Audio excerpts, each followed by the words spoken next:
Aló, aló, ¿me escuchan?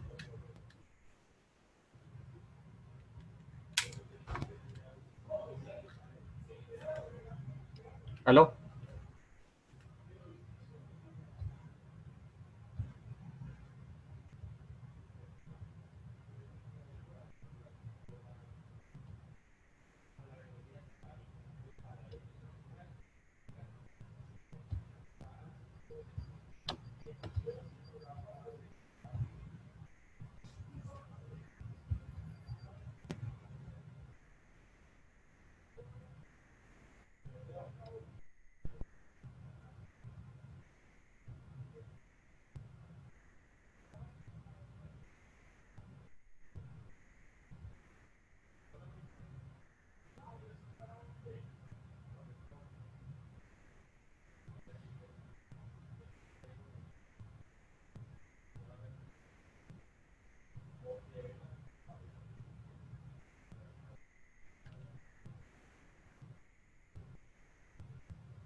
Será. Ay, profe.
Ya va.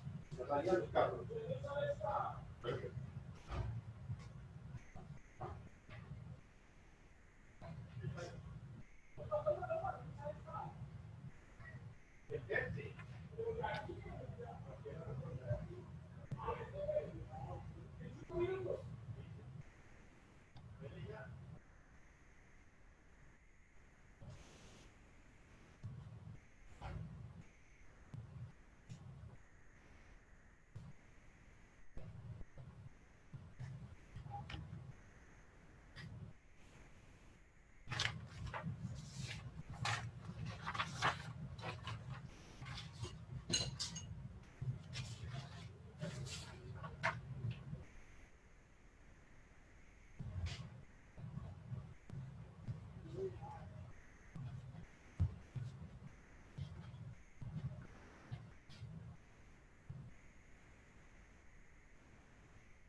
Aló, buenos días.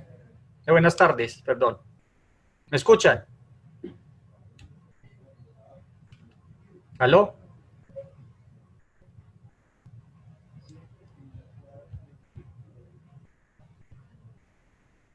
¿Me escuchan?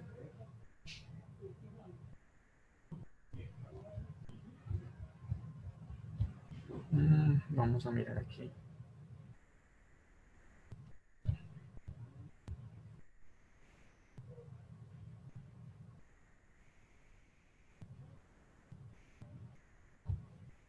Jóvenes, ¿me escuchan?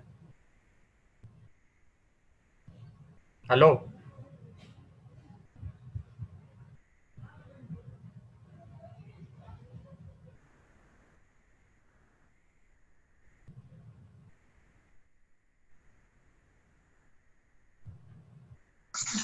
¿Aló? ¿Me escuchan? ¿Aló?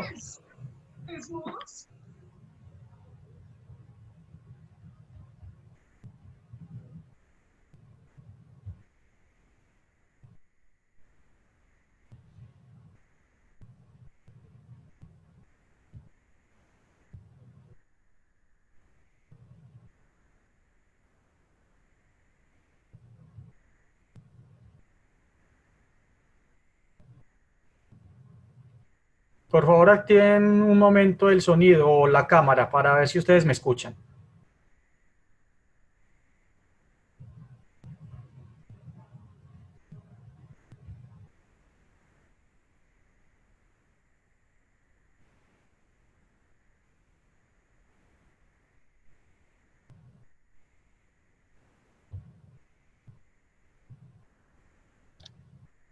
Aló, por favor, desactiven un momento el sonido para ver si me escuchan o la cámara. ¿Alguien me escucha?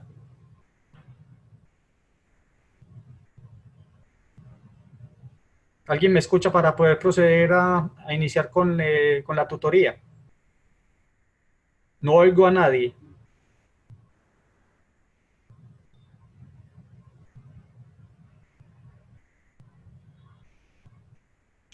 Hola, hola, Sí, ¿con quién hablo? Ah, con con Michael. Michael. Michael, ¿me escuchas bien? Sí, señor. Ah, bueno, listo. Yo creo que si tú me escuchas, los demás también me deben de estar escuchando. Bueno, yo creo que podemos dar inicio a la tutoría de hoy. Listo. Por el momento voy a desactivarlos a todos, los voy a poner les voy a deshabilitar el micrófono mientras tanto para evitar interrupción. Sin embargo, si tienen alguna pregunta, yo voy a estar mirando aquí la cámara. Por favor, me levanta la mano y volvemos a activar el sonido. Listo. Bueno. Buenas tardes. Bueno, mi nombre es Alexander Santamaría, soy docente del Instituto de Química de la Universidad de Antioquia. Como ya ustedes saben y de pronto algunos ya han participado de algunas tutorías que ya hemos realizado 3. La idea es que estas tutorías estén enmarcadas en lo que es la Olimpiada de Química, para que ustedes tengan más o menos un derrotero o algo más, digamos, más amplio o una idea de qué es lo que se pregunta en la Olimpiada de Química en términos generales. Hemos dividido la Olimpiada de Química en 5 grupos fundamentales. Uno de ellos es, que ustedes ya lo vieron, la propiedad de las sustancias. Ese es un primer bloque. En un segundo bloque estamos viendo lo que es tabla periódica y estructura. Un tercer bloque que es de estequiometría, que lo van a ver el día jueves con otra profesora. Ya vieron también la parte de orgánica y hoy vamos a ver lo que es al menos laboratorio químico, ¿cierto? Tener una conceptualización de lo que es el laboratorio químico y cómo se enmarca lo que es el laboratorio químico dentro de lo que es la Olimpiada de Química, qué tipo de preguntas podrían pues tener lugar en ella. Bueno, entonces vamos a movernos aquí un poquito a la siguiente diapositiva. Entonces vamos a hacernos una primera pregunta, que es, o vamos a respondernos, ¿qué es un laboratorio químico? Realmente un laboratorio químico es un espacio físico que está, pues que tiene la infraestructura y está especialmente equipado para realizar evaluación y estudio de las sustancias químicas en términos de su composición, estructura y propiedades, ¿cierto? Se señala estas aquí en rojo porque realmente la composición, la estructura, propiedades y transformaciones de las sustancias, cuando hablo de transformaciones hablo de reacciones químicas, todo ese conjunto que está ahí resaltado en rojo es lo que realmente se basa o el fundamento de lo que es la química, ¿cierto? Entonces, en un laboratorio químico trata de responder a esas preguntas en términos de composición, estructura, propiedades y transformaciones. Pero en un laboratorio químico, digámoslo, ese análisis que hacemos específicamente, el análisis químico puede ser llevado a cabo de dos formas, ¿cierto? Una forma cualitativa o una forma cuantitativa. Ese análisis químico, digamos, análisis químico cualitativo, simplemente nos da información identifica que la sustancia está presente. Si yo tengo una muestra y quiero identificar, por ejemplo, hierro, yo puedo hacer una prueba simple para identificar si hay hierro en esa muestra, ¿cierto? Entonces, no implica más que identificar, no hay que realizar ningún proceso de separación, no hay que hacer un proceso de cuantificación, simplemente el análisis químico cualitativo nos dice, sí, hay hierro en la muestra. O sea, eso es lo único que nos dice el análisis químico cualitativo. En cambio, el análisis químico cuantitativo, aparte de darnos información de que la sustancia está presente, también nos da información de cuánto, o sea, qué cantidad de esta sustancia hay en la muestra. Entonces, no solamente identifica, sino que también cuantifica. Y en algunos casos, si es de vital importancia, entonces también se puede separar esa sustancia de la muestra que lo contiene. O sea que el análisis cuantitativo requiere un poco más de etapas para llevar a cabo, digamos, el análisis. Bueno, en ese contexto, entonces, ya definimos, pues, qué es un laboratorio químico, qué es lo que hace, cuál es la función que cumple. Ahora la pregunta que nos podemos hacer es cómo se trabaja en un laboratorio químico. La respuesta es muy simple, hay que cumplir las normas de seguridad y hacer buenas prácticas de laboratorio.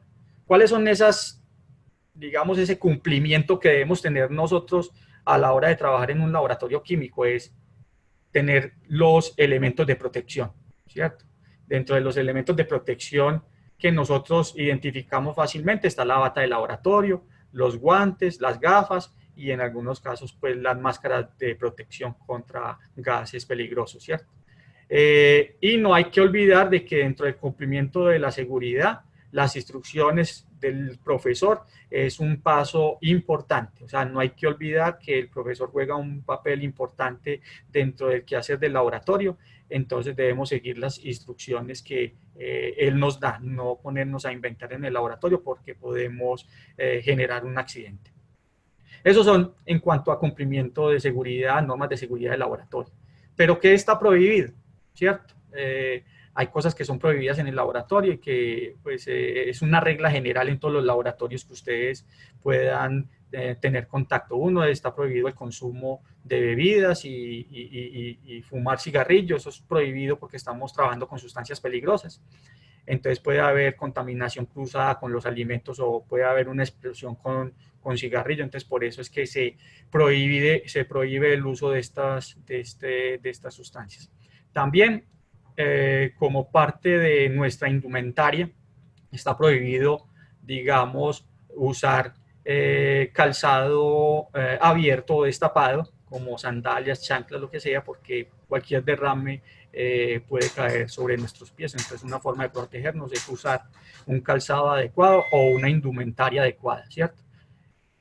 Como debemos tener presente también, estamos en un laboratorio químico, estamos llevando a cabo reacciones. Entonces, un aspecto importante que hay que tener en cuenta es que no podemos tener ninguna distracción. Entonces, por eso está prohibido el uso de celulares, ¿cierto? O digamos, de visitas de otras personas a nuestro laboratorio. de forma que interrumpan nuestro trabajo en él. Eso lo tenemos que evitar al máximo.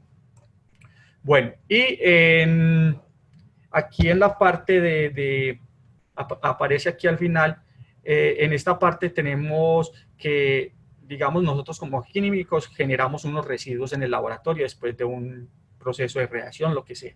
Entonces está prohibido verter esos residuos por los sifones o por las alcantarillas, porque eso puede contaminar el medio ambiente o puede corroer los materiales o la tubería que hay en nuestra infraestructura. Entonces está prohibido, digamos, eliminar cualquier residuo que generemos en el laboratorio a través de residuos, a no ser de que sea tratado adecuadamente.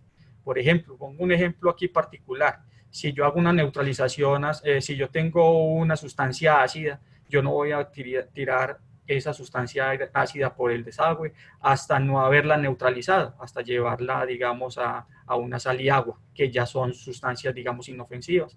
Y entonces de esa forma estamos protegiendo el medio ambiente y estamos haciendo una buena práctica de laboratorio. Bueno, eso es ya en términos generales. Algunas cosas también generales del laboratorio que tenemos que reconocer es dónde están los instrumentos de seguridad. Recuerde que en un laboratorio no es ajeno a tener un accidente. Entonces hay que reconocer dónde están los implementos de seguridad como los extintores, los lavaojos, las duchas, ¿cierto? Entre otras, y las salidas de emergencia. Eso es importante tenerlo en cuenta a la hora de entrar a un laboratorio en términos, pues, de seguridad.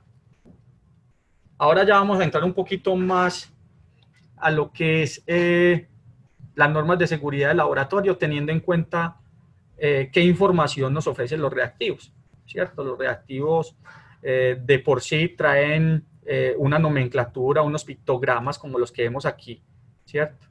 Estos pictogramas que nos dicen el grado de peligrosidad que tienen esos reactivos. ¿Listo? Entonces, nosotros antes de hacer cualquier práctica de laboratorio, tenemos que tener un conocimiento básico de cuál es la peligrosidad de esa sustancia. Aquí, digamos, en el laboratorio es importante reconocer esto.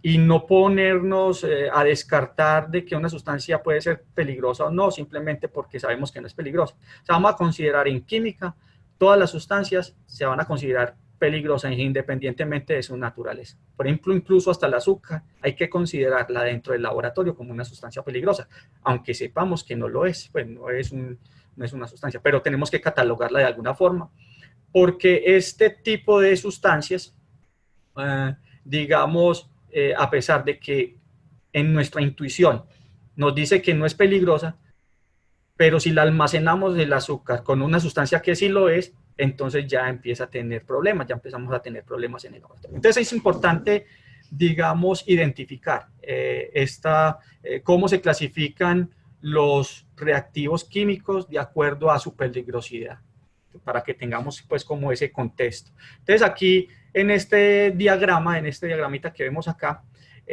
digamos, los riesgos químicos se pueden clasificar en 3 grandes grupos. Este grupo de aquí, llamémoslo así, por ahorita, enseguida hablamos de estos naranjaditos. Por ahora vamos a hacerlo de forma general. Este grupo de aquí son los riesgos asociados a la salud. Listo, ese es un primer grupo. Este otro grupo de acá son los riesgos o los peligros asociados a procesos físico-químicos.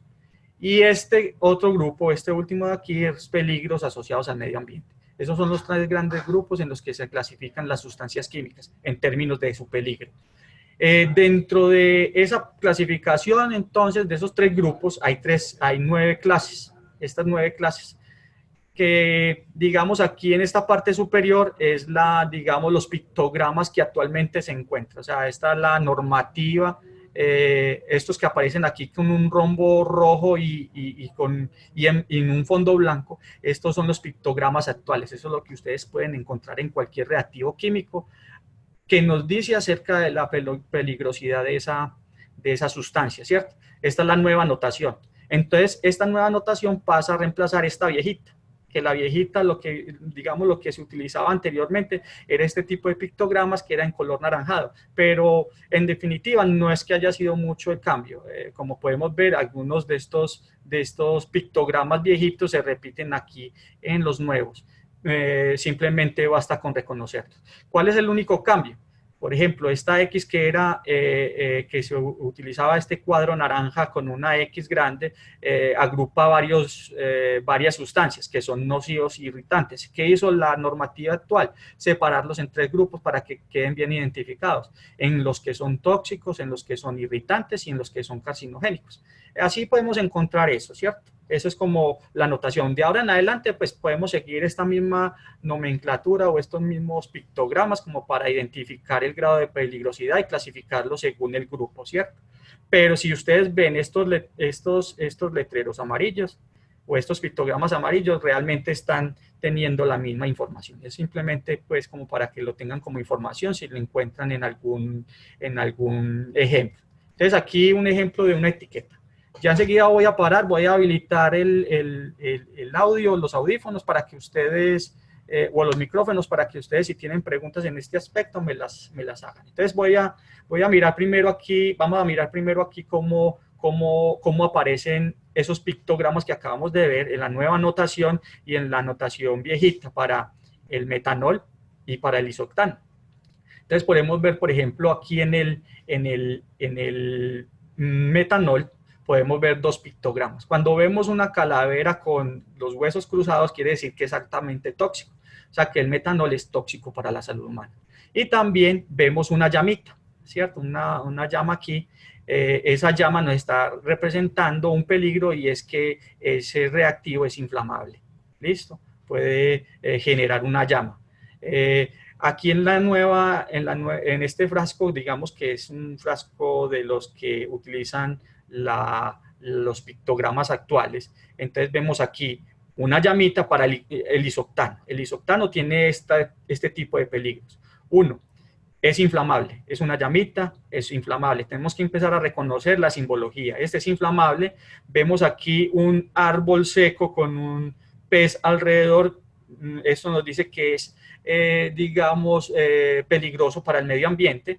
También nos está diciendo que es, digamos, afecta a la salud específicamente, es una sustancia que es carcinogénica. Entonces una sustancia carcinogénica la identificamos porque es la silueta de un humano con una estrella en el centro. ¿Listo? Y también tenemos aquí el signo de admiración que nos está diciendo también otra información de la peligrosidad, que es irritante.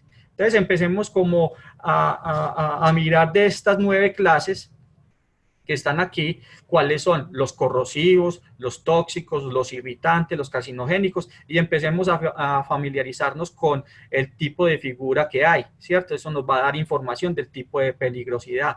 Por ejemplo, aquí entre los peligros físicos y químicos, este de aquí es una bombita estallando, entonces nos está diciendo que es un explosivo. Aquí estamos viendo un cilindro, ¿cierto? Quiere decir que es un gas comprimido, ¿cierto? Es un peligro que representa un gas comprimido. Aquí hay una diferencia, aquí hay 2 llamas, pero hay una diferencia significativa entre una y la otra. Esta llamita de aquí vemos que no tiene un círculo, simplemente la llamita generada sobre una base. Esto quiere decir que es inflamable, pero cuando ya ustedes ven una llamita sobre un círculo, quiere decir que es un oxidante. Este círculo representa el oxígeno. Es un oxidante o un comburente que arde cuando entra en contacto pues, con algún combustible. Entonces, esa es la, digamos, para que ustedes tengan una idea, es que, digamos, reconozcan estas 9 clases y ya ustedes con eso es suficiente para identificar los peligros asociados. Entonces, voy a terminar aquí en esta parte y si ustedes tienen preguntas, entonces las hacemos y las resolvemos. Este es, digamos, un tipo de pregunta que pueden aparecer en la Olimpiada de Química, ¿cierto? Empecemos, por ejemplo, esta de aquí, nos está diciendo aparear los siguientes pictogramas con el significado de peligro asociado. Entonces ven aquí los pictogramas y aquí tenemos el peligro asociado que representa cada uno de esos pictogramas. Sin embargo, aquí el pictograma, el peligro asociado está en desorden. ¿Cuál sería aquí hay unas 4 posibilidades para escoger, ¿cierto? Como lo lo tiene planteado la Olimpiada. Entonces, ¿cómo abordaríamos este tipo de problemas en la Olimpiada? Primero tenemos que reconocer de qué nos están hablando. Entonces, lo primero que les recomiendo es, primero, vemos aquí una bombita estallando, entonces este viene a ser explosivo.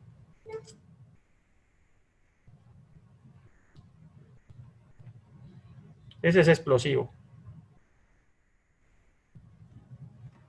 Este de aquí es una llamita sola sobre una base. Entonces este de aquí viene a ser, este viene a ser un inflamable, una sustancia inflamable.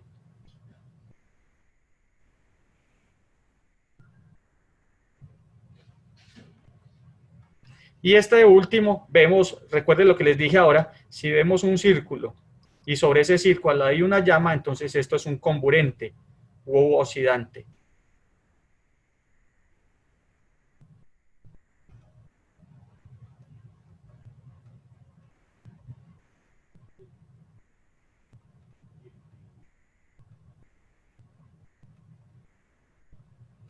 ¿Listo? Bueno, entonces ya sabemos el orden.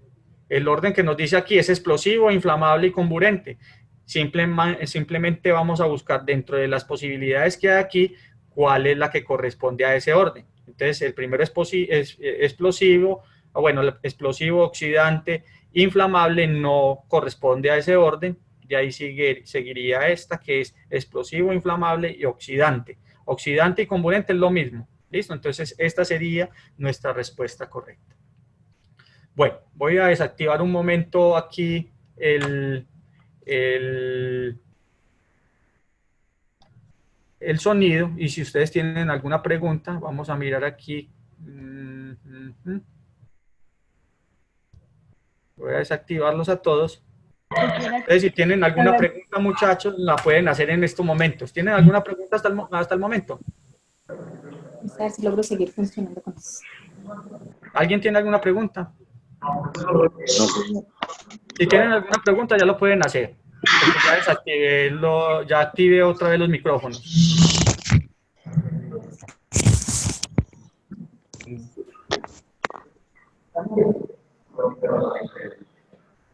¿Alguien? Bueno, no hay preguntas, entonces vamos a continuar.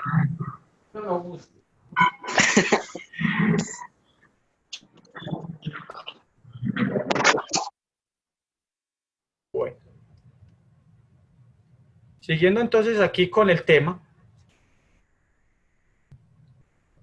Yo veo.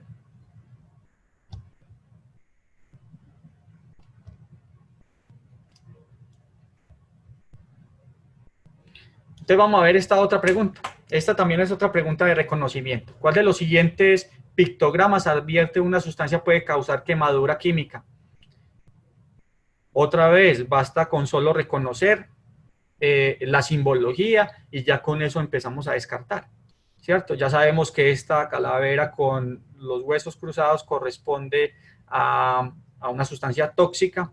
Esta silueta humana aquí con una estrella en el centro corresponde a una sustancia carcinogénica. Esta de aquí ya no tiene nada que ver con el ser humano, ya es un signo de peligro que nos está diciendo que es peligroso para el medio ambiente. Entonces la única que nos dice aquí que es quemadura es este pictograma, que es corrosivo. Entonces dentro de la opción esta sería la correcta. Son preguntas muy simples, ¿cierto? Pero si no reconocemos la simbología puede ser complicada. Bueno, entonces vamos a entrar un poquito en detalle. Ya vimos un poco de las normas de seguridad, ya tenemos alguna idea de reconocer el tipo de peligros que hay con los reactivos químicos. De pronto se me olvida mencionarles, es que esta simbología sirve para también clasificar las sustancias y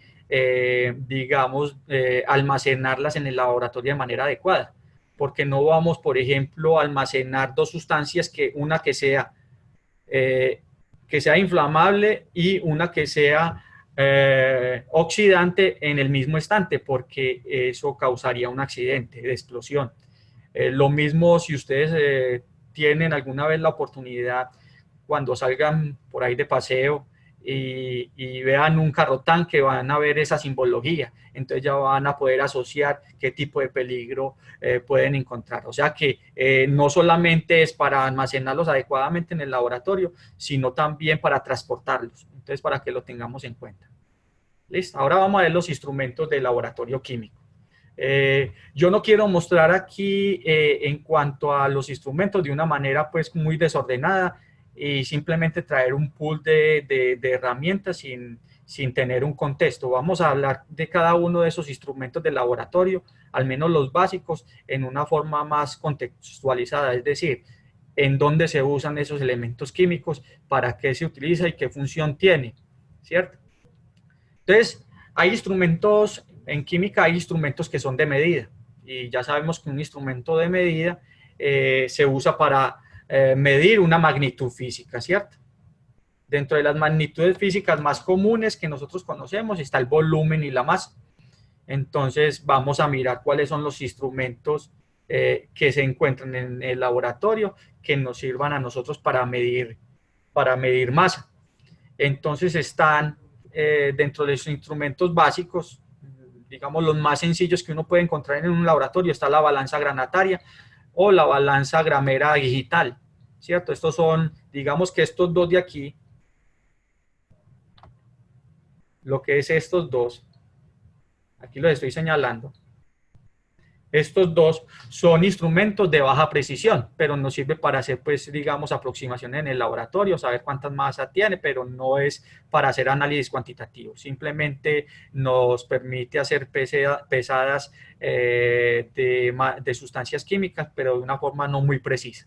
Pero son útiles, pues, como apoyo a la labor del laboratorio. Pero si queremos hacer ya una analítica mucho más precisa o una determinación cuantitativa mucho más precisa, entonces ya existen otros instrumentos. Es la misma función, pesar, pero tienen un diseño que te permiten incluso reducir o medir tamaños de masas muy pequeñas.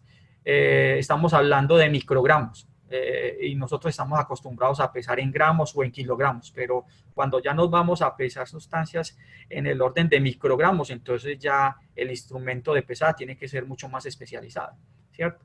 De hecho, al ser ese instrumento tan especializado, ¿cierto?, de alta precisión, hace que el valor comercial de esos instrumentos también escale de manera astronómica. O sea, son bastante caros estos instrumentos, estas balanzas analíticas comparadas con estas balanzas granatarias, que uno puede encontrar en el mercado balanzas granatarias por 50.000 pesos.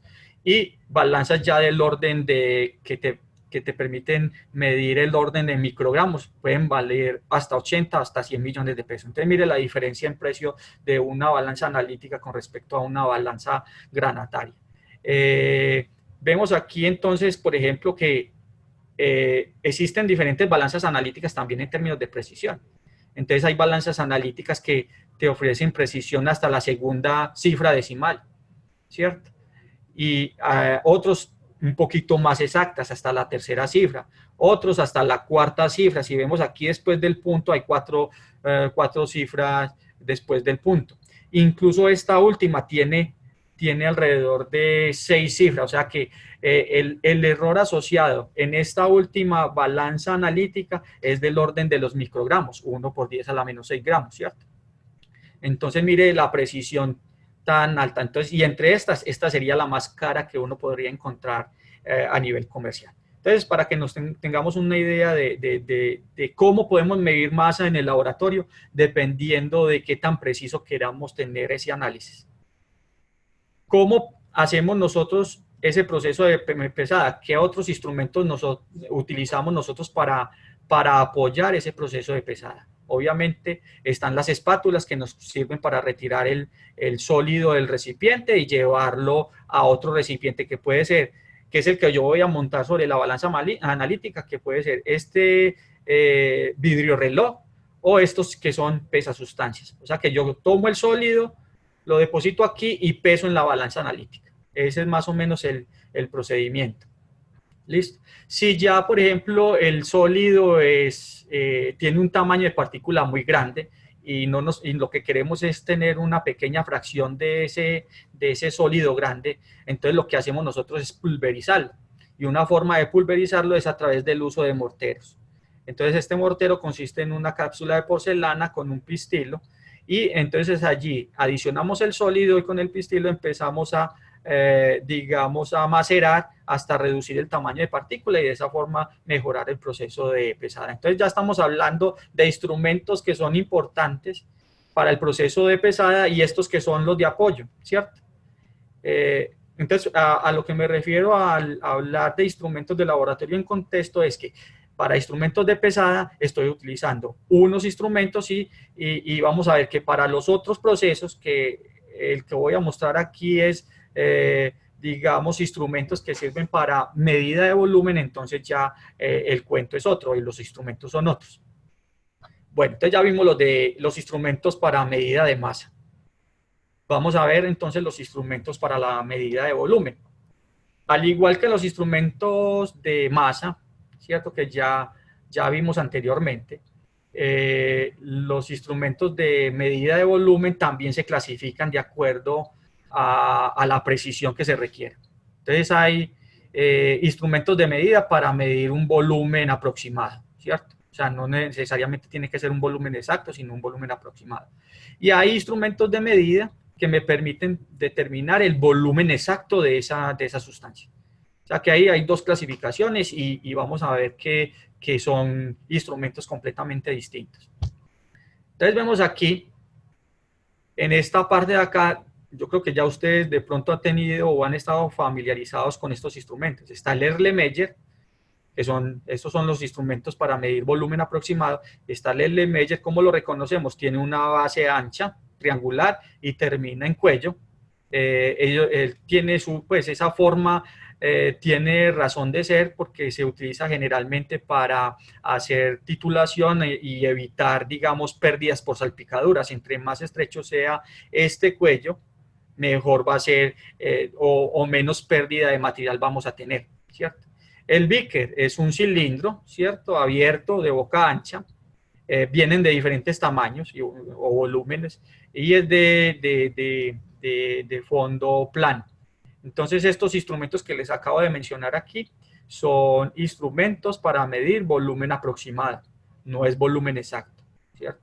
Ya si nosotros queremos tener una medida de un volumen exacto para hacer una determinación cuantitativa exacta, entonces utilizamos otro tipo de instrumentos. Entonces está la probeta, que es un cilindro graduado, un tubo graduado. Mire que aquí tiene las graduaciones con cada una de las líneas. Tenemos este cilindro graduado que puede ser de base de vidrio, o sea, del mismo material, o base plástica, ¿cierto? Tenemos la pipeta graduada, es un tubo alargado, también tiene graduación, como su nombre lo indica, digamos, son también instrumentos de buena precisión. La pipeta volumétrica, a diferencia de la pipeta graduada, vemos aquí una diferencia notable entre uno y el otro. Vemos que la pipeta volumétrica tiene en el centro un bulbo o es ensanchado en el centro. Esa es la forma que nosotros identificamos para diferenciar una volumétrica de una pipeta graduada. Además, la pipeta volumétrica no tiene graduación, no tiene ningún número, simplemente tiene un aforo. Les vamos a mostrar aquí esta rayita que ustedes, no sé si alcanzan a ver, esa rayita de aquí se llama aforo. Esta no lo tiene. Este aforo en esta pipeta volumétrica nos está diciendo que cuando yo tome el volumen y coloque el menisco en la marca o llegue hasta la marca del aforo, estoy garantizando, o al menos por fábrica me está diciendo que estoy garantizando un volumen exacto. Si esa pipeta es de 50, entonces estoy garantizando un volumen de 50 mililitros exactamente, más o menos un grado de incertidumbre. Entonces ya tenemos herramientas para diferenciar una pipeta graduada de una volumétrica. Simplemente vayas pensando en que la volumétrica tiene este ensanche en la parte central. Bueno, la ureta. La ureta la podemos identificar, es un tubo alargado, mucho más largo que la pipeta graduada, puede tener hasta unos 50-60 centímetros de largo y termina con una llave. ¿Listo? Esta llave de aquí permite el paso o la transferencia de volumen de esta bureta a, digamos, si estoy haciendo una titulación. Generalmente estas buretas se utilizan para hacer titulaciones en el laboratorio de neutralización ácido-base, etcétera, etcétera. Entonces, hay otro instrumento que es digamos, de alta precisión, es el balón volumétrico.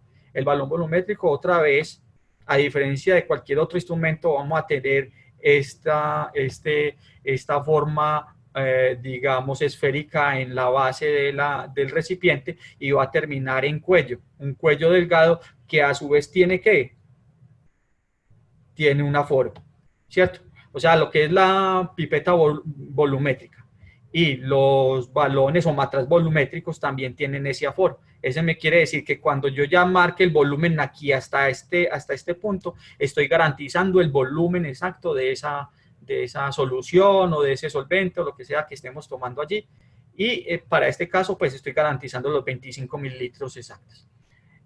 Noten una cosa importante cuando es un instrumento de alta precisión con un instrumento de baja precisión.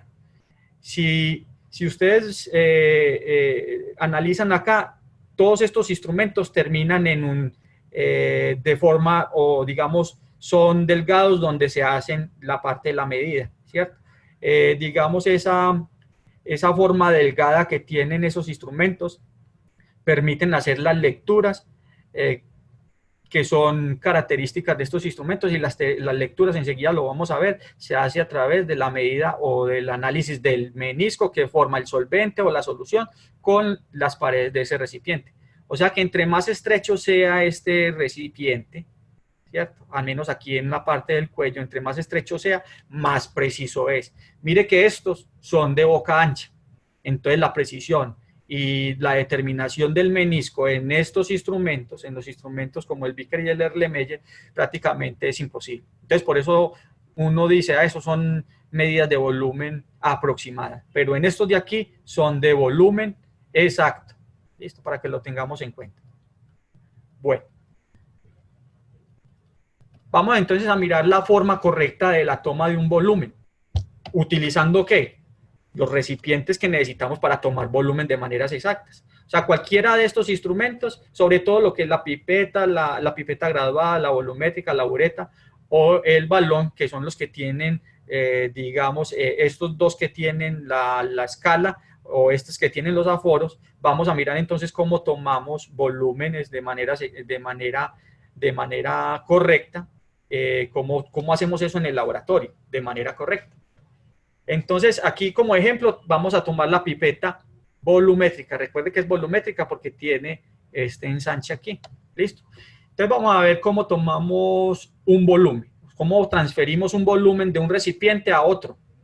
Entonces, aquí estamos mostrando la pipeta volumétrica, la cual va a tener aquí esta rayita que ustedes están viendo en cada uno de los casos, es la marca de aforo, ese que le comenté anteriormente. Entonces vamos a tomar de un recipiente, vamos a tomar una sustancia, y cómo hacemos ese llenado de esa sustancia en esa pipeta. La hacemos con la ayuda de unos pipeteadores, que puede ser una bomba de caucho o un pipeteador de rodillo. Cualquiera de los dos pueden ser usados para hacer la toma del volumen. Entonces mire que aquí estamos utilizando algo muy similar a esta pera, la estamos colocando en la parte superior de la pipeta. Por succión, entonces va a subir el líquido que yo estoy tomando, va a subir a través del capilar de la pipeta, y la idea es llevarlo hasta un volumen por encima de la marca del aforo. ¿Listo? Esa es la forma correcta. Mire aquí este paso. Este paso no quiere decir de que yo voy a tomar todo el volumen y lo voy a ajustar con la pipeta. Yo tomo el volumen, lo llevo por encima y retiro la bomba y sigo de ahora en adelante con el dedo. ¿Listo? Tomo el volumen, limpio la punta, y luego lo que hago es, en el tercer paso es, este volumen que hay aquí, lo ajusto de tal forma que llegue a la marca del aforo, que es este procedimiento que hay acá. Eso ya me está garantizando una toma de volumen exacta. Ya una vez que tengamos el volumen exacto, lo voy y lo transfiero a otro recipiente donde yo voy a hacer una reacción, donde voy a hacer una titulación, donde voy a hacer otro proceso distinto. Pero esa es la forma de, estos son los 4 pasos fundamentales para hacer la toma del volumen. Mire que el instrumento de aquí, el pipeteador, ya sea el de plástico o el de goma, la única función que tiene es toma de volumen, no más, extracción del volumen del recipiente. Pero ya el resto lo hacemos nosotros. ¿Listo? Otra cosa que aquí no están mostrando, pero que puede ser muy común de pronto para personas que no conozcan mucho del proceso, es que está prohibido pipetear con la boca. Han ocurrido accidentes de ingesta de sustancias químicas por el simple hecho de pipetear con la boca. Eso es prohibido en un laboratorio de química. Para eso existen estos instrumentos, para poder tomar el volumen de una manera segura. O sea, esas son las buenas prácticas de laboratorio a las cuales me hago referencia en las primeras diapositivas.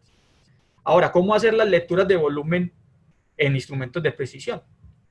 ¿Recuerdan lo que les dije ahorita de lo del menisco? Aquí tenemos, por ejemplo, esto es una bureta, o al menos la parte de una bureta.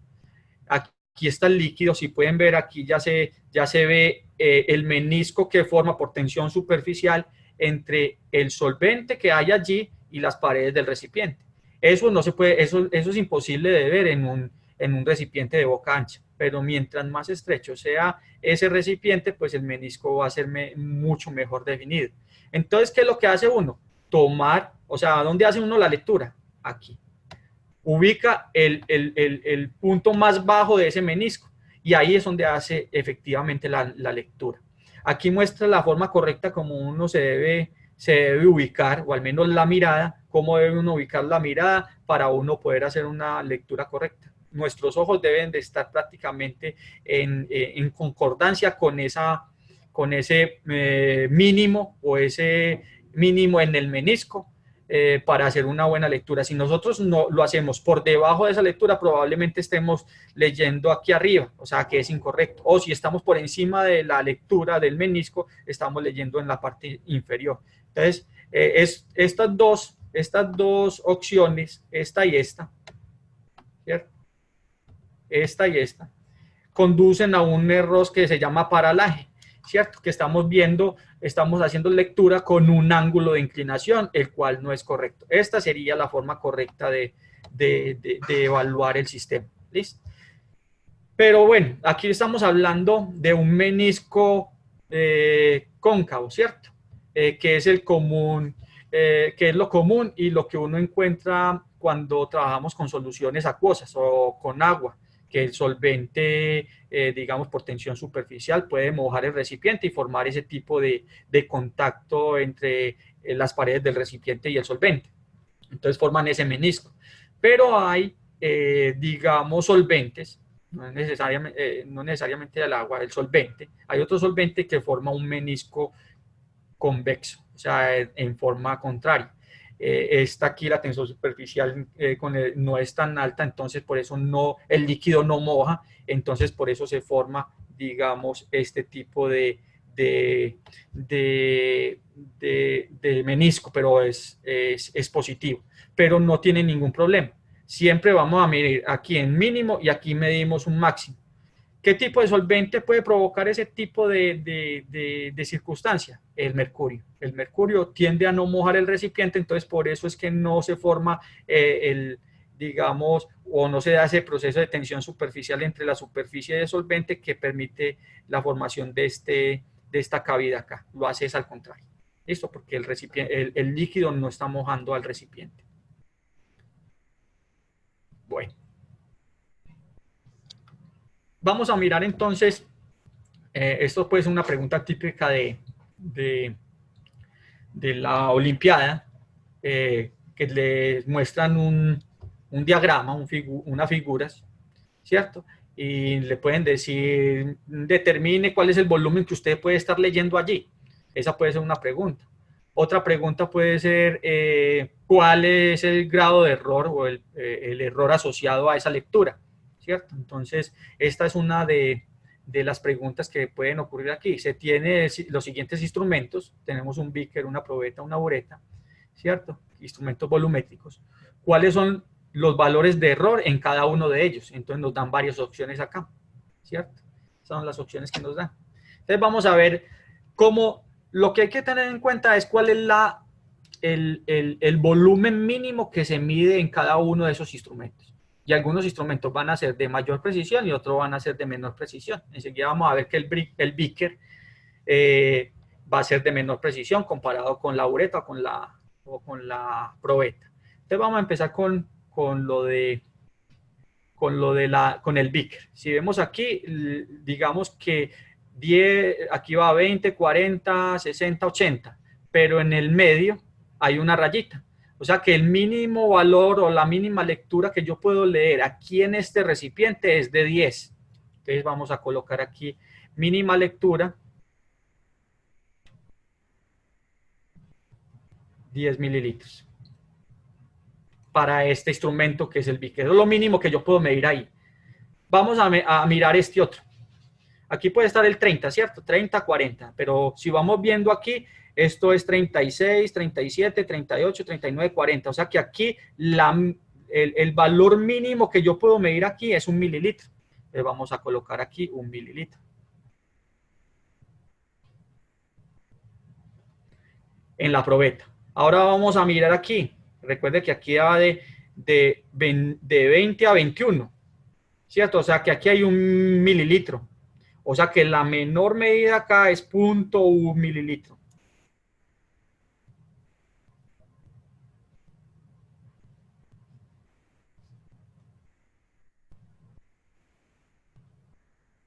O sea que de entrada ya estamos viendo la diferencia en el grado de precisión de cada uno de los instrumentos. Vemos aquí que la mínima medida que yo puedo hacer es 10, aquí es 1 y aquí es 0.1.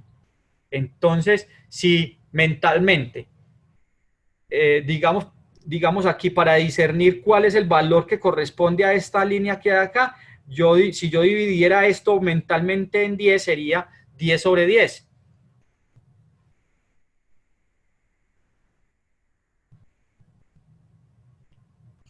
O sea que el error aquí asociado es 1 mililitro.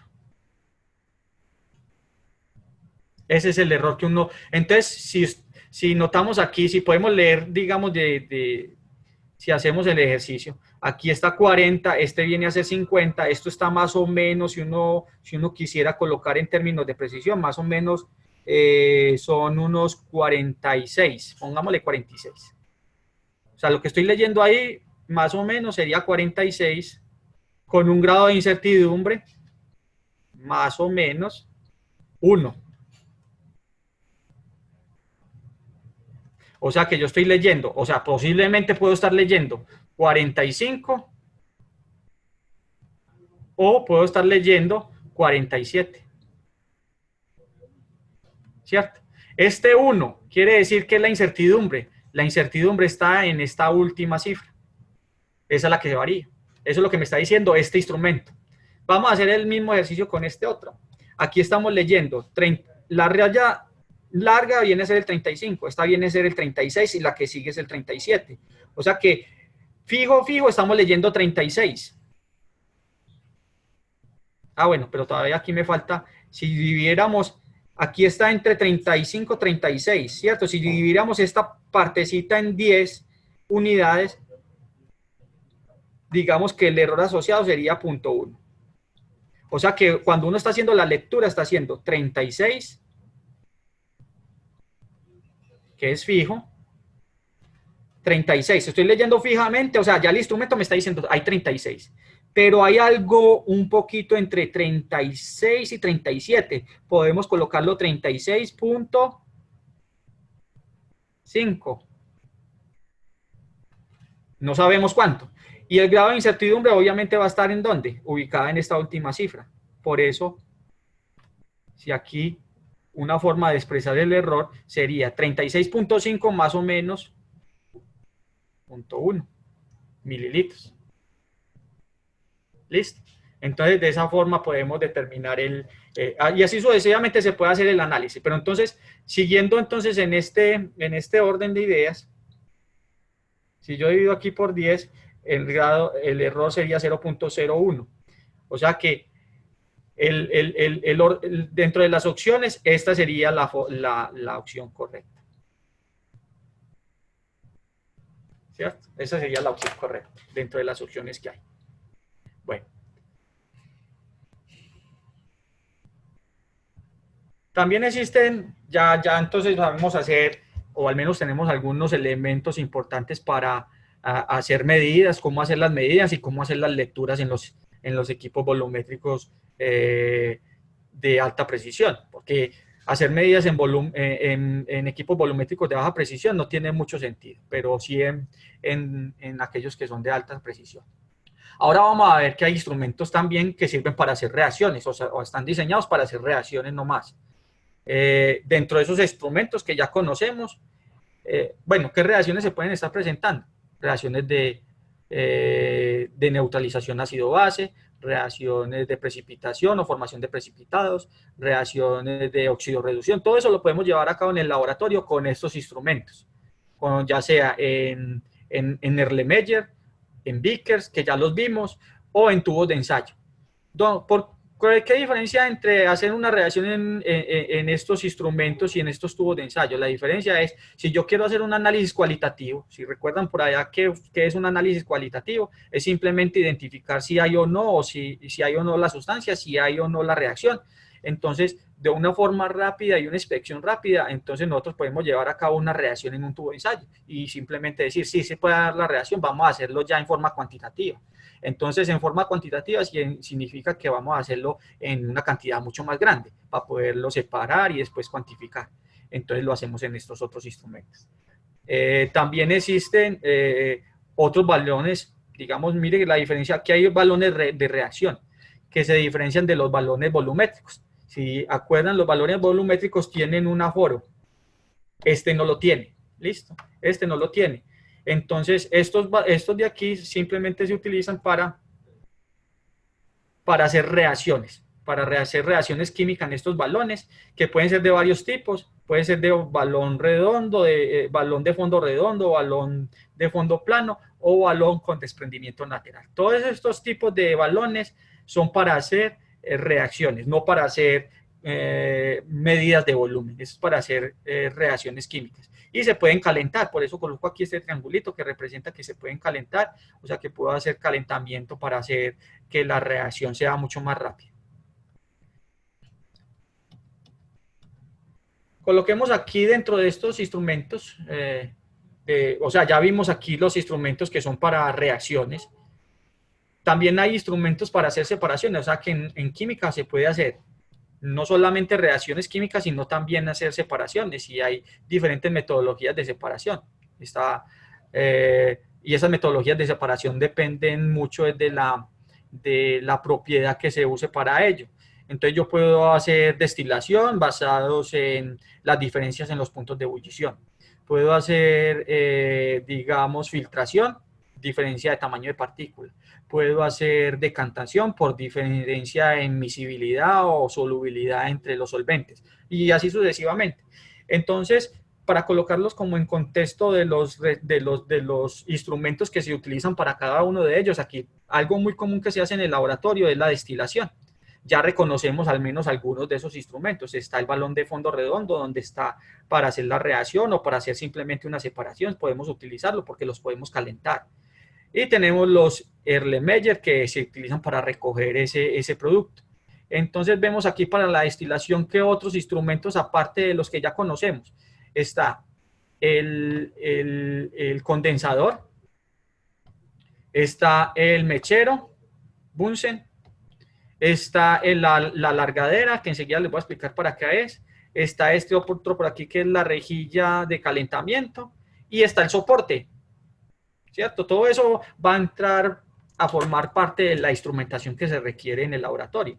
Entonces aquí lo estoy colocando, el soporte, está el aro metálico sobre el cual vamos a colocar ¿qué? Esta rejilla de calentamiento, y bajo de la rejilla de calentamiento vamos a colocar el mechero, ¿cierto? Aquí sobre la malla vamos a colocar el balón de fondo redondo con desprendimiento lateral, que fue el que vimos anteriormente, y le vamos a acoplar este instrumento que se llama condensador, ¿Qué función cumple el condensador? Una vez que calentemos esto, algunos gases van a salir y van a pasar a través de este sistema que con agua enfriada van a enfriar esos gases y lo van a condensar y lo vamos a recuperar en forma líquida en el otro lado. Si ustedes tienen una mezcla de etanol-agua, entonces por diferencias en los puntos de ebullición, el etanol ebulle a 78 grados centígrados mientras el agua lo hace a 90. Entonces cuando ponemos a calentar esto, lo primero que sale es el etanol y se va a condensar el etanol a 70 grados. ¿Con qué medimos esa temperatura? Con el termómetro que está acá, ¿cierto? Entonces, hasta que no acabe de salir todo el etanol, esa temperatura no va a cambiar, porque recuerde que es un cambio de fase. Entonces va a permanecer estable todo el tiempo a 78 grados centígrados hasta que no salga todo el etanol. Ya lo recojo aquí en esta fracción, lo separo y ya tengo el etanol separado del agua, ¿cierto? Si ya después si quiero puedo empezar a aumentar la temperatura, llegar a 90 y destilar el agua, pero eso no tiene mucho sentido. ¿Listo? Bueno. Otro método de separación es la filtración.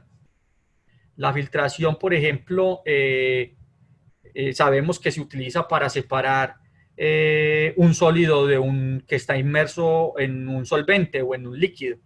Entonces existen varias estrategias. Por ejemplo, aquí le están mostrando en este diagrama, le están mostrando en qué consiste el montaje experimental. Ya reconocemos algunos de ellos, el soporte, este va a ser el aro metálico y estos son los beakers.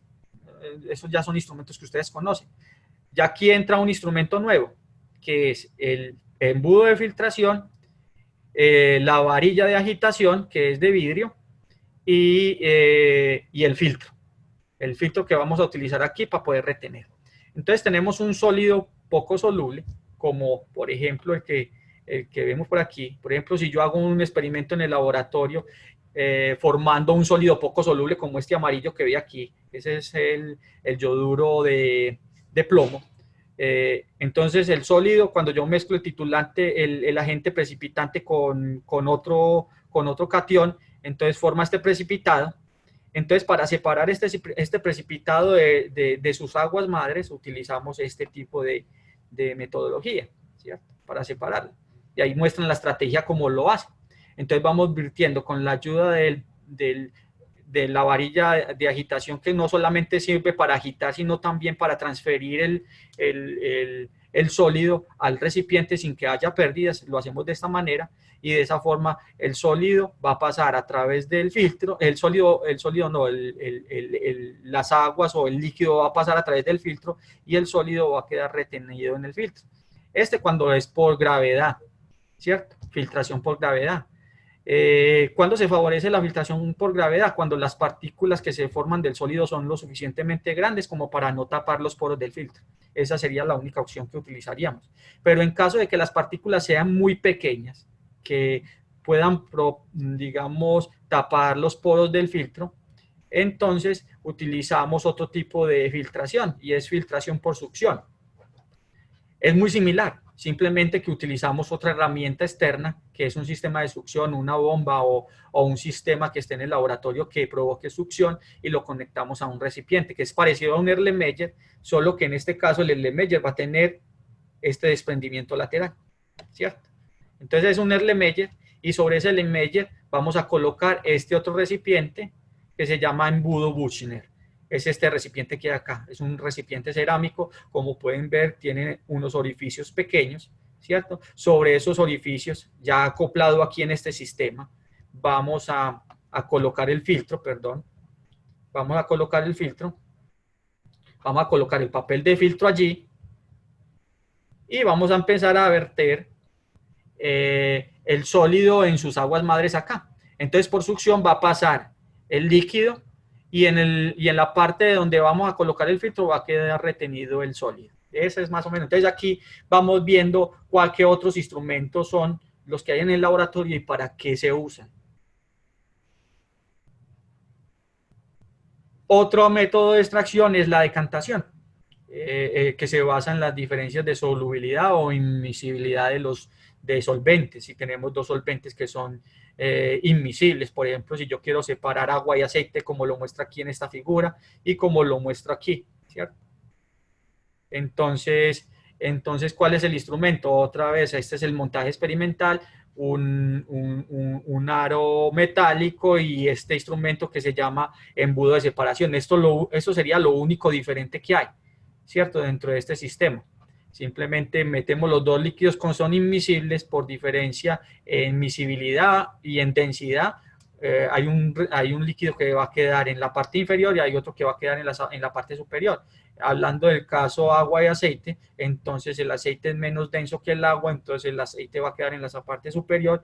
Simplemente abrimos la llave, por gravedad o por decantación sale el agua y finalmente recuperamos el aceite. Esos son digamos, el proceso de decantación que podemos utilizar en el laboratorio.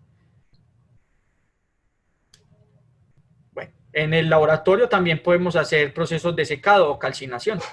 Entonces, cuando es secado y calcinación hay que diferenciar esos dos términos. El secado, estamos hablando de secado digamos que hacemos en una estufa normal que tiene un rango de temperatura de 230 grados centígrados. Eso es para hacer secado. Simplemente evaporar agua y de pronto algunos gases que puedan salir a esa temperatura.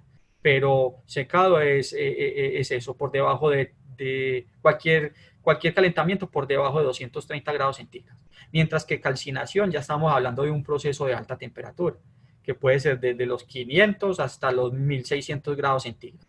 Entonces, digamos que dependiendo del proceso, pues entonces yo voy a utilizar los recipientes que son adecuados ya sea para secar o para calcinar, ¿cierto?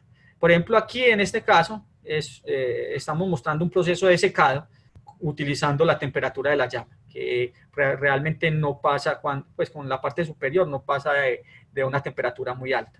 Y para ello está, por ejemplo, aquí estamos utilizando, para hacer ese secado con la llama, utilizamos este trípode metálico, ¿cierto? Y sobre ese trípode metálico utilizamos este triángulo de porcelana. Y sobre este podemos colocar ya sea un crisol o podemos colocar una cápsula de porcelana aquí y hacer el secado. Pero como les digo, el secado es a temperaturas por debajo de 230 grados. O sea que eso es para hacer secados. Para hacer ya calcinación, entonces vamos a centrarnos en estos dos instrumentos. Lo que es el crisol de calcinación es simplemente o es usado únicamente para hacer calcinación. Claro que puede utilizarse para hacer secado, pero su función principal es para calcinar sustancias. Entonces, estos se usan cuando requerimos altas temperaturas. Entonces, piensen en temperaturas por encima de 500, 1100 grados centígrados y ese recipiente resiste todas esas temperaturas. Mientras que esta cápsula de porcelana únicamente es diseñada para hacer calentamientos de secado. O sea, aguanta hasta los 300, probablemente 400 grados centígrados. Entonces, si metemos esta cápsula de porcelana en una mufla o en un horno de alta temperatura, esto se va a quebrar. Entonces, esto no lo podemos utilizar para hacer calcinación, pero este sí. ¿Listo? También existe, entonces, como les he estado hablando de hornos de 230 grados y muflas de 1100. Entonces, este horno es para hacer secado. Y este horno de aquí, que llamamos mufla, es para hacer calcinación. ¿Y cómo diferenciamos este de este? Vemos aquí que hay un revestimiento cerámico. Ese blanco que ustedes ven ahí es un revestimiento cerámico bastante grueso, lo que permite que la temperatura al interior sea de 1100, 1200 grados centígrados y que también proteja o evitar pérdidas de calor con el exterior. Entonces esto sirve como protección y para mantener la temperatura. Entonces esa es la forma de identificarlo de un sistema tradicional de calentamiento que puede ser muy parecido a una estufa casera que ustedes tienen en su casa, ¿cierto? Entonces esos son los dos instrumentos. Entonces, como para terminar, bueno, estos otros instrumentos de apoyo, ¿cierto? Que se pueden utilizar en el laboratorio. Está en el frasco de apoyo, es que es de uso común, ya sea para lavar instrumentación o para tomar un tubo de ensayo, por ahí llama pinzas de ensayo, o para colocar o para almacenar tubos de ensayo, para colocarlos simplemente y dejarlos allí y mirar la reacción en tubos de ensayo, el desecador para eliminar humedad, las pinzas de crisol para poder digamos, estas pinzas de crisol tienen que ser lo suficientemente largas para poder evitar quemaduras si vamos a meter el crisol que acabamos de mencionar en una mufla, y una mufla va a estar a 1100 grados centígrados, entonces tenemos que proteger nuestras manos, y una forma de hacerlo es a través de estas pinzas de crisol que son lo suficientemente largas para poder hacer ese proceso. Entonces aquí, como última pregunta, que puede resultar digamos, en las preguntas de la Olimpiada, dice: un estudiante quiere hacer una calcinación de un sólido a alta temperatura. ¿Con cuáles de los siguientes instrumentos realizaría el montaje experimental? Entonces aquí hay varios instrumentos, ¿cierto? Y están catalogados del 1 al 6. Ustedes lo que tienen que pensar es que es un proceso de calcinación. Entonces es un proceso con una temperatura que pueden, pues, o sea, de 500 a 1100 grados centígrados o más. Estamos hablando de eso, ¿cierto? De un calentamiento exagerado. Entonces tenemos que buscar los instrumentos dentro de los que me dan aquí, qué instrumentos son los adecuados para hacer eso. Entonces ya empezamos a ver aquí uno, el horno, la mufla. No utilizamos este porque recuerde que este es simplemente para hacer, digamos, calentamiento hasta 230 grados, pero la mufla que tiene ese revestimiento ya nos está diciendo aquí, aquí se puede hacer un calentamiento exagerado, o sea, hasta 1100 grados centígrados. Otro de lo que yo les mencioné, de estos dos, de este y este, el que puede resistir temperaturas de calcinación es este crisol. Este no, por lo que les dije anteriormente, este equipo fue diseñado solamente para hacer calentamiento, mientras que este puede ser usado para hacer calentamiento, pero a su vez también puede ser usado para hacer calcinación. Y entre estos dos, ya sabemos que esto es para un tubo de ensayo, con las pincitas. O sea, esas pincitas son pequeñas. Si las hacemos para tomar este crisol, nos quemaríamos la mano tratando de meter ese crisol en esta mufla, que va a estar a 1100 grados centígrados. Entonces, la respuesta correcta serían estas dos. Estas pinzas de crisol. Sería el 2, el 3 y el 6. Entonces hay que buscar dentro el 2, el 3 y el 4, perdón. Entonces esa sería la opción correcta.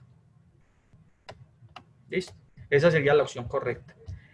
Bueno, yo creo que ya con esto dimos un paso general de lo que podemos hacer en el laboratorio, de un reconocimiento general del tipo de instrumentación y a qué podemos asociar ese tipo de instrumentación con qué proceso. Ya con esto pues tienen algunas herramientas suficientes para digamos, identificar algunas cosas. Voy a habilitar acá el sonido, si tienen alguna, el micrófono, perdón, si tienen alguna pregunta.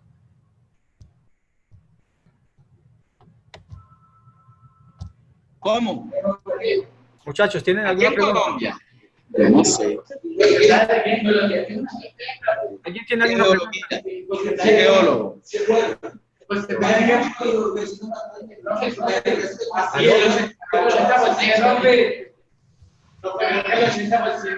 ¿Alguien tiene alguna pregunta? Esta se llama pinza para crisoles. Este es un crisol. Sí, no, este es para agarrar. Como esto es caliente, tú necesitas una pinza para cogerlo. Más de 1000 grados. ¿Ya? Sí, es que aquí se miran de estampe, miran de estampe en la mujer. Y estos son pinzas para tubo de ensayo. Por eso tienen esa forma ovalada que tú abres y hace la forma de... Aló. ¿Alguien me escucha? Altas temperaturas. Ahí necesita la pinza para crisoles, para coger crisol cuando esté caliente. Y si es alta temperatura, necesita una mufla, que es lo que calienta más. Porque estos son hornos.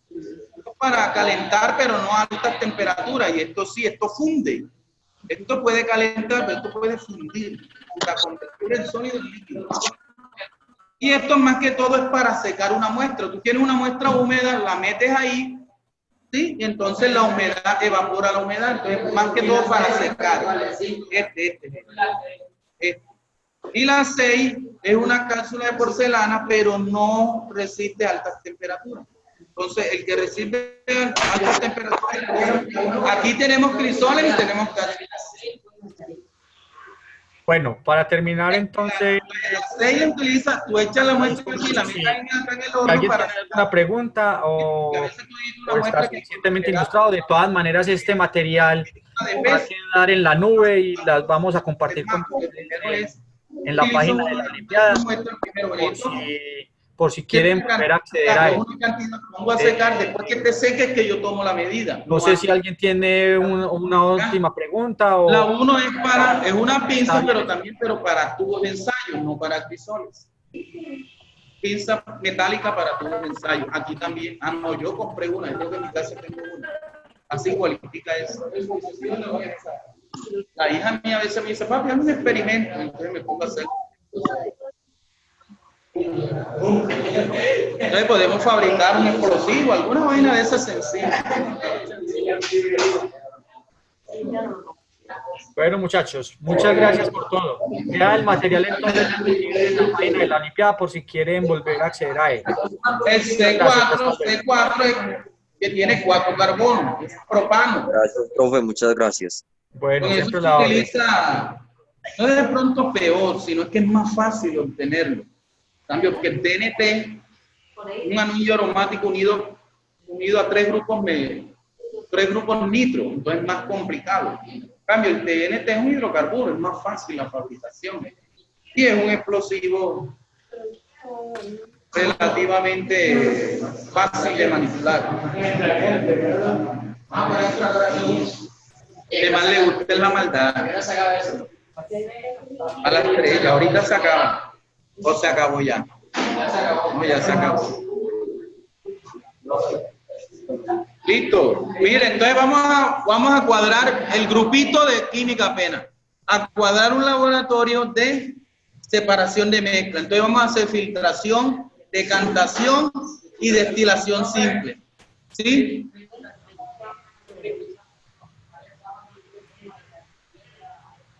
Ese es artesanalmente, lo hacemos así.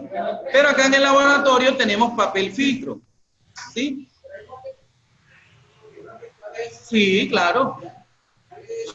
Lo que pasa, un momento, lo que pasa es que el papel filtro, el diámetro del poro es pequeñísimo. ¿Sí? Es mucho mejor el papel filtro.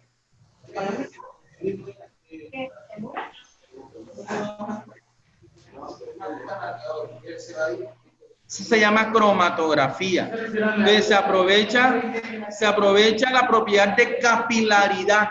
Capilaridad es que tú lo eches y empieza a subir por los capilares. Sí, pero aquí, por ejemplo, uno utiliza alcohol. Vamos a hacer, hay un experimento que hacen con hojas de espinaca. Lo que pasa es que recomiendan acetona. Recomiendan acetona, un solvente orgánico para, entonces tú coges un poquito de acetona y echas la hoja de espinaca y en la cápsula de porcelana macera, ya, para que salgan los pigmentos que están en la hoja de espinaca. Maceras, y entonces con un capilar, que es un tubito de vidrio delgadito, tú coges una muestra y la pones en el papel filtro. Y en un vaso de Beaker también tienes acetona y cuelgas ese papelito. Entonces los vapores hacen que por capilaridad la mezcla vaya subiendo. Sí, pero a la hora de ir subiendo se van separando los pigmentos, entonces tú puedes ver diferentes colores. Se llama cromatografía de papel. Así escribo, gracias. Gracias.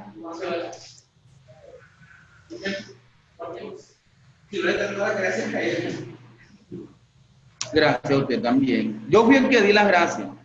Pues Michael, no sé quién, Albertón, no sé quién. Miren, ahora las técnicas de cromatografía es mucho más avanzado. Por ejemplo, mi tesis de grado la hice en cromatografía, pero ya no utilizo esa técnica, porque esa técnica es antigua, así fue que se creó. Ahora hay cromatografía líquida, hay cromatografía de gas, hay cromatografía de alta resolución, donde se acoplan la cromatografía a otro aparato. ¿Sí?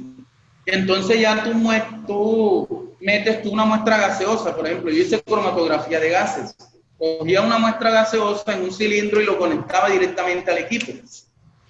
Y hacía pasar en unas columnas cromatográficas que tiene el equipo allá, que tiene otros gases de comparación, y al final te imprime una hoja o lo ven en el computador, unos picos, o sea, un cromatograma, se llama cromatograma. Unos picos, y dependiendo en qué posición sale el pico, tú puedes decir, este es gas carbónico, este es oxígeno, este es nitrógeno. Y dependiendo de la altura, tú puedes decir, bueno, hay tanta concentración de gas carbónico en la muestra o tanta concentración de metano o de los gases que tú estás estudiando. Cromatografía de gases. Y el de cromatografía líquido era que tú la muestra la tienes líquida, la pones en el equipo, pero el equipo te la convierte en gas. Al final te la convierte en gas y hace todo el proceso. Pero entonces ahora ya tú inyectas directamente la muestra gaseosa, no tiene que ser líquida y que pase a gas después. Entonces ya esa técnica es una de las técnicas que más ha evolucionado en análisis instrumental y sirve, por ejemplo, mucho en los ingenieros ambientales, por ejemplo, que miden calidad de aire y todo eso lo hacen con cromatografía de gases. ¿Sí?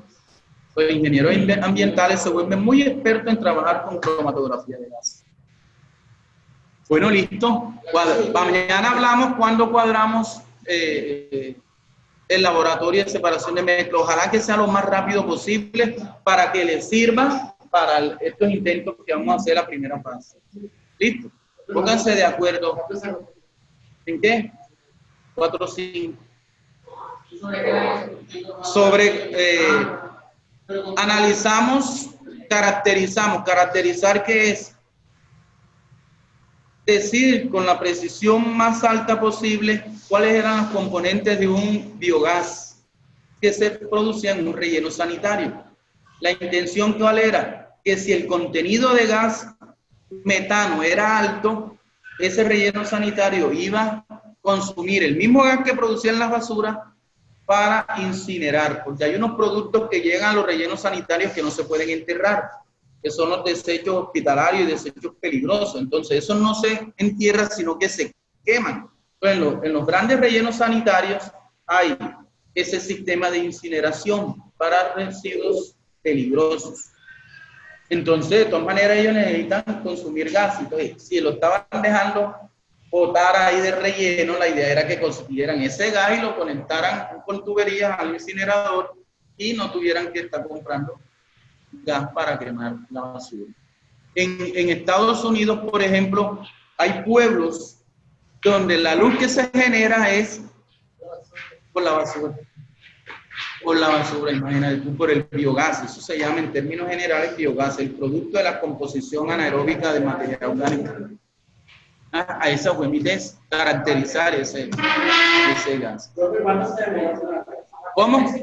Eso depende. Nosotros demoramos como 2 años para... Y teníamos una directora que eso cada vez nos ponía a hacer más cosas. En última dijimos, no, ya queda así. Hubo, por ejemplo, viste tú, a nosotros nos iba a dar tesis laureada, que es una tesis que tiene un reconocimiento por la importancia del trabajo. Y quien no la pudimos hacer por un profesor propio en la universidad. El otro jurado la postuló y desde ahí el colegio que nos conocí, que nos dio clases, no le dio la gana y no nos dio tesis laureada del hijo de madre. Porque era un estudio que no se había hecho aquí en Colombia. Ese estudio.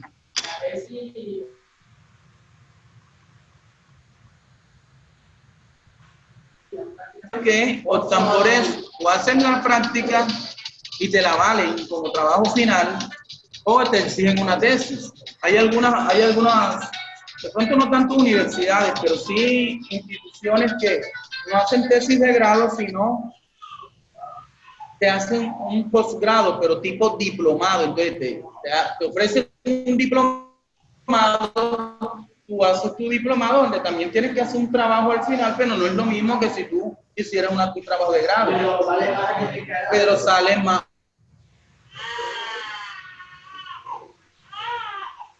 Mucho más rápido, sí, desde cuarto semestre, porque las tesis son demoradas y la universidad. Cuando yo salí, te daban máximo 2 años, tú podías terminar, tenías máximo 2 años para presentar tu tesis. Si en esos 2 años no presentabas la tesis, perdías los años de pregrado. Entonces, eso es una tensión grande que tú terminaste y no has terminado la tesis, pasó un año, pues y se me va a acabar el tiempo y no he terminado la tesis, no sé qué, y eso es un estrés de madre. Entonces, no, eso.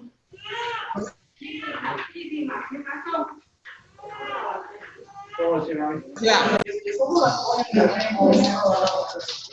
A veces uno se ayuda mucho porque la universidad tiene grupos de investigación.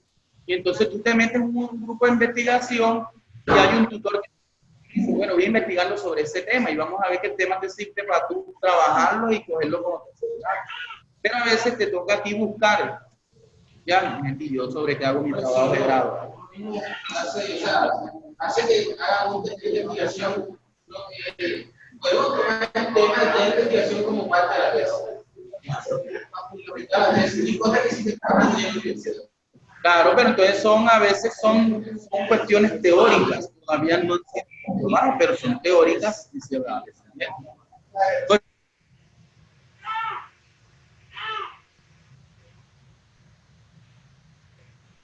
ejemplo, la mía fue lo que se utilizó para estandarizar la medición como tal, y un trabajo de otro compañero que lo hizo como tesis. Pero nosotros tomamos ese protocolo de medición y lo cogimos para complementar la tesis de nosotros. Pues sí se puede. Eso depende del trabajo. Yo lo hice en parejas, ¿sí? Por lo general es en pareja, máximo 3. Ya de ahí 3 en adelante es difícil que te acepten un trabajo de grado. Tiene que ser muy grande. Tiene que ser un trabajo muy grande para que te acepten más de 2 personas, más de 3 personas. Por lo general es de 2 personas como máximo. O lo haces solo o lo haces en pareja. ¿Sí? Y depende de la complejidad, bueno, te podrían aceptar hasta 3 integrantes. Nosotros, uno del grupo de investigación, no, que queréis, ya se puede ir. Uno del grupo de investigación estaba utilizando el carbón, estaba produciendo carbón activado. El carbón activado es coger carbón mineral y quemarlo a altas temperaturas para que los poros que tiene sean mejor. Y después se utiliza como catalizador en algunas reacciones. Entonces, había un grupito de estudiantes que estaba fabricando carbón activado. El carbón activado lo utiliza mucho como un buen absorbente. Por ejemplo, tú no ves por ahí en internet, tú tienes carbón y, por ejemplo, el closet te huele mal, tú metes carbón para que absorba toda la humedad o la nevera, ¿sí? La nevera, entonces metes carbón activado. Chao, chao. Entonces, ahora con este cuento que se está moviendo, ya he pensado en eso, pero tendría que empezar a escoger, porque miren ustedes que presentamos la Olimpiada, toda la cantidad de temas que no vemos. Imagínate si salen reventados con lo que llamamos ahora preguntando esta cantidad de cosas. Entonces tendría que buscar, si pienso seguir con este cuento de la Olimpiada, viendo el nivel que se está presentando, tengo que empezar a escoger este lado desde cursos más inferiores que 10º grado, ¿ya? Y preparando y formando grupitos. Desde 8º por ahí.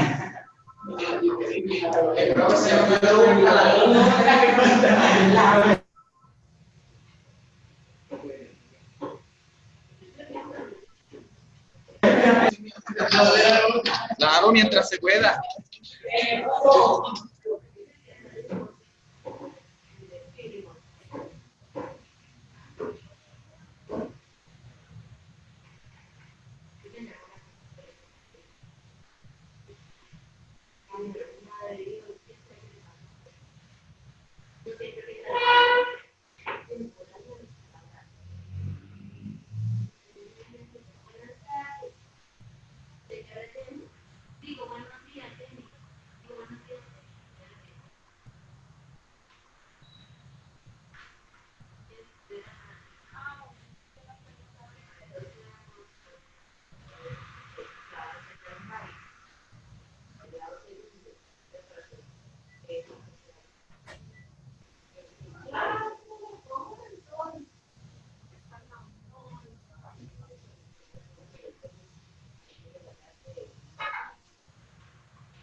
Y hay un Mario, pero casi todo.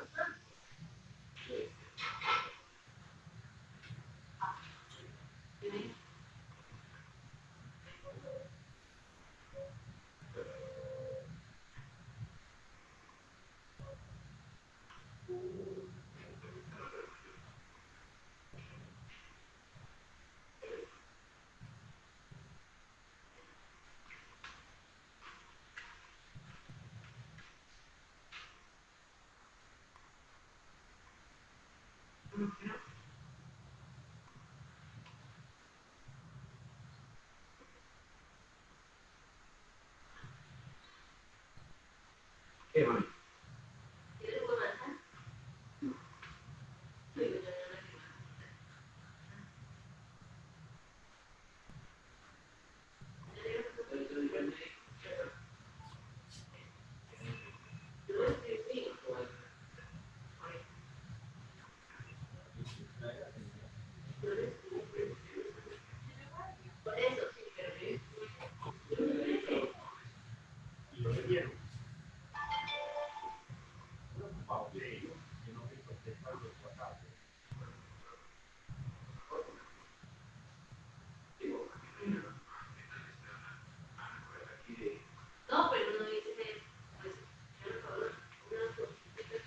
Toca el volver, mami, ya. No, porque quizás que fue lo que yo le dije. Entonces,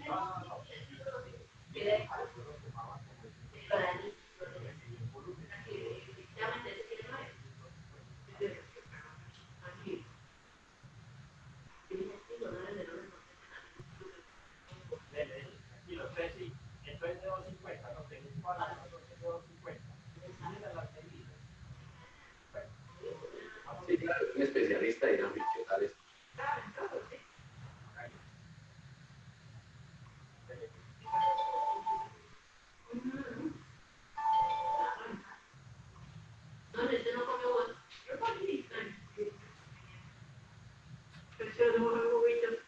No, ya.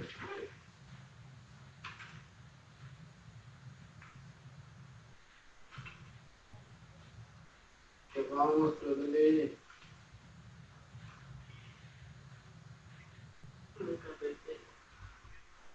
¿Cuál virgen?